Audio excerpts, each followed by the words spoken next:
పవర్పై white paper, విద్యుత్ రంగంపై శ్వేతపత్రం విడుదల. మొత్తం అప్పు 81,516 కోట్లు.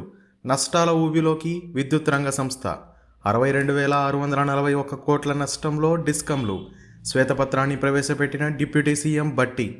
3 అంశాలపై జ్యుడిషియల్ విచారణ. సభలో ప్రకటించిన సీఎం రేవంత్ రెడ్డి.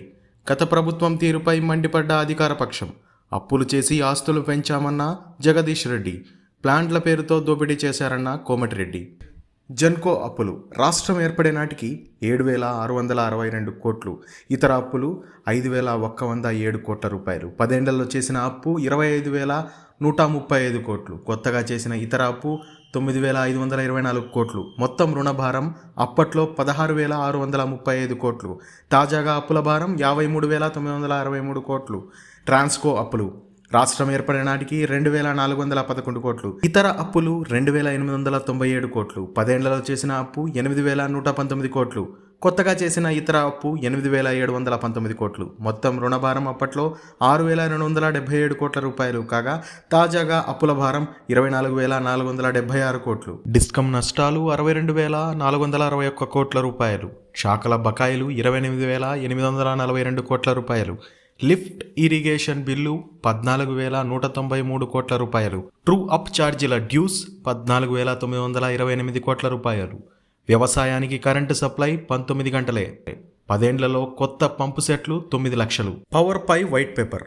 తెలంగాణ అసెంబ్లీ సమావేశాలలో వరుసగా రెండో రోజు విద్యుత్ సంస్థపై ప్రభుత్వం శ్వేతపత్రం విడుదల చేసింది. డిప్యూటీ సీఎం భట్టి విక్రమార్క దీనిని ప్రవేశపెట్టగా సభలో వాడివేడి చర్చ సాగింది. విద్యుత్ రంగంపై ప్రభుత్వం స్వల్పకాలిక చర్చను ఉప ముఖ్యమంత్రి భట్టి విక్రమార్క ప్రారంభించారు. 30 పేజీల శ్వేతపత్రాన్ని సభ్యులకు అందించారు. ఈ సందర్భంగా మంత్రి మాట్లాడుతూ రాష్ట్రంలోని విద్యుత్ సరఫరా ఉత్పత్తి గురించి తెలియజేయాలనే శ్వేతపత్రం విడుదల చేస్తున్నామని చెప్పారు.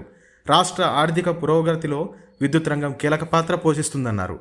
పరిశ్రమల అభివృద్ధికి, వ్యవసాయ రంగం పురోగతికి నమ్మకమైన విద్యుత్ సరఫరానే వెన్నెముక అన్నారు.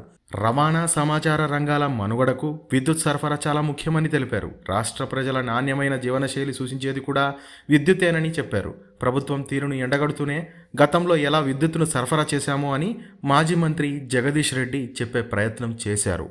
ఈ క్రమంలో గత ప్రభుత్వం అనవసరంగా అప్పులు చేసి సంస్థను నష్టాలలోకి పూడుకొనిపోయేలా చేసిందని ప్రకటించింది. దీంతో విద్యుత్పై జ్యుడిషియల్ విచారణకు ముఖ్యమంత్రి రేవంత్ రెడ్డి ఆదేశాలు జారీ చేశారు. గురువారం అసెంబ్లీలో విద్యుత్ పరిస్థితిపై డిప్యూటీ సీఎం భట్టి విక్రమార్క శ్వేతపత్రం విడుదల చేశారు. దీనిపై సభలో లఘు చర్చ జరగగా విద్యుత్పై 3 అంశాలపై విచారణకు ప్రభుత్వం సిద్ధమైంది. ఈ సందర్భంగా సీఎం మాట్లాడుతూ ప్రభుత్వంపై బీఆర్ఎస్ నాయకులు ఎదురు దాడి చేసినామని అనుకుంటున్నారని, 9.5 ఏళ్లలో వాస్తవాలను సభ ముందు గత ప్రభుత్వం పెట్టలేదన్నారు. విద్యుత్ శాఖను స్కాన్ చేసి వాస్తవాలను సభ ముందు పెడుతున్నామని తెలిపారు. గత పాలకులు వాస్తవాలను హుందాగా ఒప్పుకోవాలని అన్నారు. జగదీష్ రెడ్డి వ్యాఖ్యలను స్వాగతిస్తున్నానని తెలిపారు. విద్యుత్ శాఖలో 3 అంశాలపై జ్యుడిషియల్ విచారణకు తాము సిద్ధంగా ఉన్నామన్నారు. ఛత్తీస్గఢ్ ఒప్పందాన్ని టెండర్లు లేకుండా ఒప్పందం చేస్తున్నారని, ఛత్తీస్గఢ్ ఒప్పందంపై ఆనాడే తాము పోరాటం చేస్తే మార్షల్స్తో సభ నుంచి బయటకు పంపారన్నారు. ఛత్తీస్గఢ్ ఒప్పందంపై ఓ అధికారి నిజాలు చెప్తే ఆ ఉద్యోగికి డిమోషన్ ఇచ్చి మారుమూల ప్రాంతాలకు పంపారన్నారు. ఛత్తీస్గఢ్ 1000 మెగావాట్ల ఒప్పందం చేసుకున్నారన్నారు. 1,362 కోట్ల భారం ఈ ఒప్పందం వల్ల ప్రభుత్వంపై భారం పడిందన్నారు. ఛత్తీస్గఢ్ ఒప్పందాలపై జ్యుడిషియల్ విచారణకు ఆదేశిస్తామని సీఎం తెలిపారు. యాదాద్రి థర్మల్ పవర్ ప్రాజెక్టు కాలం చెల్లిన సంస్థతో ఒప్పందం చేసుకున్నారన్నారు. ఇండియన్ బుల్స్ కంపెనీకి న్యాయం జరిగిందని, ప్రభుత్వానికి భారం పడిందని తెలిపారు. సబ్ క్రిటికల్ టెక్నాలజీకి కాలం చెల్లిన దాన్ని ఉపయోగించి ప్రభుత్వానికి నష్టం చేశారన్నారు. భద్రాద్రి పవర్ ప్రాజెక్టులో 1,000 కోట్ల అవినీతి జరిగిందని ఆరోపించారు. భద్రాద్రి, యాదాద్రి పవర్ ప్రాజెక్టుపై జ్యుడిషియల్ ఎంక్వైరీ చేస్తామని అన్నారు. ఛత్తీస్గఢ్ ఒప్పందాలు, భద్రాద్రి, యాదాద్రి పవర్ ప్లాంట్లపై అవినీతి జరిగిందని, ఆ అవినీతిపై జ్యుడిషియల్ విచారణ చేస్తామన్నారు. భద్రాద్రి కాలం చెల్లిపోయిందని, యాదాద్రి నుంచి 1 మెగావాట్ పవర్ ఉత్పత్తి చేయలేదన్నారు. 24 గంటల కరెంటుపై అఖిల పక్షంతో నిజ నిర్ధారణ కమిటీ వేద్దామన్నారు. జ్యుడిషియల్ ఎంక్వైరీ చేయాలని మాజీ మంత్రి కోరిన కోరిక మేరకు విచారణ చేయాలని తాను ఆదేశాలిస్తున్నట్లు ముఖ్యమంత్రి రేవంత్ రెడ్డి వెల్లడించారు. ఈ అంశంపై అంతకుముందు వాడివేడిగా చర్చ సాగింది. తెలంగాణ అసెంబ్లీలో విద్యుత్ అక్రమాలపై వాడివేడి చర్చ సాగింది. వాదోపవాదాలు సాగాయి. నాటి బీఆర్ఎస్ ప్రభుత్వ విధానాలపై విపక్ష సభ్యులు విమర్శలు సంధించారు. దీనిపై సభలో లఘు చర్చ ప్రారంభం కాగా మాజీ మంత్రి జగదీష్ రెడ్డి తన నిర్ణయాలను సమర్థించుకున్నారు.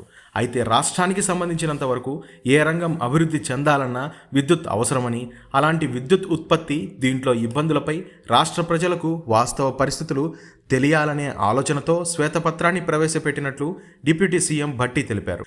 రాష్ట్ర ఆర్థిక పురోగతి, అభివృద్ధిలో విద్యుత్ రంగం కీలక పాత్ర పోషిస్తోందని భట్టి విక్రమార్క అన్నారు. పరిశ్రమల అభివృద్ధికి, వ్యవసాయ రంగం పురోగతికి, సేవారంగం అభివృద్ధికి నమ్మకమైన విద్యుత్ సరఫరాయే వెన్నెముక అని అన్నారు. వైద్య రంగంలో అత్యవసర సేవలకైనా, రవాణా సమాచార రంగాల మనుగడకైనా నాణ్యమైన విద్యుత్ సరఫరా చాలా ముఖ్యమని పేర్కొన్నారు. రాష్ట్రంలోని ప్రజల నాణ్యమైన జీవనశైలిని సూచించేది కూడా విద్యుత్ అని ఆయన వ్యాఖ్యానించారు. మొత్తంగా చూస్తే ఆర్థిక నిర్వహణ పరంగా విద్యుత్ రంగం పరిపుష్టిగా ఉండడం రాష్ట్ర మనుగడకు చాలా అవసరమని అన్నారు.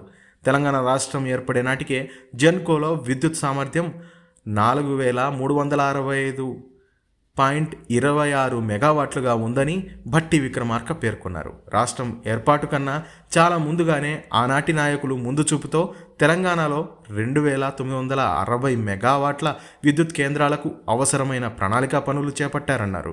రాష్ట్రం ఏర్పడిన తర్వాత ఉత్పత్తి ప్రారంభించిన కొత్త విద్యుత్ కేంద్రాలే తర్వాతి కాలంలో తెలంగాణలో నాణ్యమైన విద్యుత్తును అందించడంలో కీలక పాత్ర పోషించాయన్నారు. రాష్ట్ర పునర్వ్యవస్థీకరణ చట్టం రూపకల్పన సమయంలోనే విద్యుత్ అవసరాలను దృష్టిలో పెట్టుకొని స్థాపిత విద్యుత్ ఉత్పత్తి సామర్థ్యాన్ని అదనంగా 1800 మెగావాట్ల విద్యుత్ వచ్చే విధంగా యూపీఏ ప్రభుత్వం సోనియా గాంధీ నాయకత్వంలో ప్రత్యేక నిబంధన చట్టంలో రూపొందించడం జరిగిందని భట్టి విక్రమార్క పేర్కొన్నారు. తెలంగాణ ఏర్పాటు తర్వాత బీఆర్ఎస్ ప్రభుత్వం మొదలుపెట్టి పూర్తి చేసింది కేవలం 1080 మెగావాట్ల భద్రాద్రి థర్మల్ మాత్రమేనని, ఈ ప్రాజెక్టులో ప్రమాణాలకు విరుద్ధంగా సబ్ క్రిటికల్ టెక్నాలజీ ఉపయోగించడం వల్ల పెట్టుబడి వ్యయం భారీగా పెరిగిందని భట్టి విక్రమార్క అన్నారు. యాదాద్రి థర్మల్ పవర్ ప్రాజెక్టు వ్యయంలో కేవలం బొగ్గు సరఫరాకు ఏడాదికి 800 కోట్లు అదనంగా అవుతుందని, రాష్ట్ర విద్యుత్ రంగం ఆర్థిక పరిస్థితి చాలా ప్రమాదకరంగా ఉందని, డిస్కంలు 81,516 కోట్ల రూపాయల నష్టాలలో ఉన్నాయని, విద్యుత్ ఉత్పత్తి సరఫరా సంస్థలకు 28,673 కోట్ల రూపాయల బకాయిలు చెల్లించాల్సి ఉందన్నారు. ప్రభుత్వంలోని వివిధ శాఖలు 28,842 కోట్ల బకాయిలను డిస్కంలకు చెల్లించాల్సి ఉందని, 14,193 కోట్లు సాగునీటి శాఖ బకాయిలు ఉందన్నారు. విద్యుత్ కొనుగోళ్లలో ఇబ్బందులకు ఈ బకాయిలే ప్రధాన కారణమని ఆయన పేర్కొన్నారు. ప్రభుత్వం 14,928 కోట్ల సర్దుబాటు ఖర్చులు చెల్లించకపోవడం డిస్కంల ఆర్థిక పరిస్థితిని కుంగదీసిందని, దీంతో రోజువారీ విద్యుత్ మనుగడకు భారీగా అప్పులు చేయాల్సిన పరిస్థితి ఏర్పడిందన్నారు. ఎన్ని ఆర్థిక సవాళ్లు ఉన్నా వాటిని అధిగమించి నాణ్యమైన విద్యుత్తును అందించడానికి ప్రభుత్వం కట్టుబడి ఉందని డిప్యూటీ సీఎం భట్టి విక్రమార్క స్పష్టం చేశారు. ఈ అంశంపై మాజీ విద్యుత్ శాఖ మంత్రి జగదీష్ రెడ్డి మాట్లాడుతూ, దేశంలో 24 గంటల విద్యుత్తును అన్ని రంగాల వినియోగదారులకు అందించిన ఏకైక రాష్ట్రం తెలంగాణ అని స్పష్టం చేశారు. ఈ విషయాన్ని నీతి ఆయోగ్ తన స్టేట్ ఎనర్జీ అండ్ క్లైమేట్ ఇండెక్స్లో ప్రకటించిందని గుర్తు చేశారు. తెలంగాణలో విద్యుత్ పరిస్థితిని ఆయన వివరించారు.